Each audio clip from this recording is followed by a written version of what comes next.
فوز النادي الاهلي على المقاولين العرب 2-1. صلي على النبي وتعالى نشوف الملخص مع بعض. اول حاجه النادي الاهلي ابتدى بالتشكيله الاتيه: شوبير في حراسه المرمى، كريم الدبيس باك شمال، محمد هاني باك يمين، اما اتنين قلب دفاع محمد عبد المنعم وياسر ابراهيم. ثلاثي خط النص يتكون من احمد نبيل كوكا، محمد مجدي قفشه، وقدامهم امام عاشور. الثلاثي بتاع الهجوم يتكون من طاهر على اليمين، احمد عبد القادر على الشمال، وموديست قلب هجوم. اثناء المباراه النادي الاهلي اجرى 3 تبديلات: نزول كريم فؤاد واليو ديانج وبيرسي تاو، وخروج كل من امام عاشور، محمد مجدي قفشه، احمد عبد القادر. احرز اهداف النادي الاهلي طاهر محمد طاهر ومحمد هاني. عبد القادر محتاج يراجع نفسه شويه. مصطفى شوبير ما اختبرش النهارده كتير بس محتاج مباراه. محمد عبد المنعم محتاج يهدى على نفسه شويه.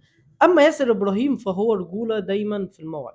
محمد هاني بالرغم ان عنده اخطاء النهارده بس النهارده كان مأدي كويس وهو صاحب هدف الفوز. تيم الدبيس يجي منه بس محتاج متوشة اكتر. اليو ديانج لو عايز يمشي يحترف يا ريت يمشي يحترف عشان هو خلاص كده يعتبر عطاك كل اللي عنده واللي جاي مش في مصلحة النادي الاهلي. امام عاشور صاحب الاسيست بتاع الهدف الثاني هو ده الشخص اللي الاهلي كان عايزه.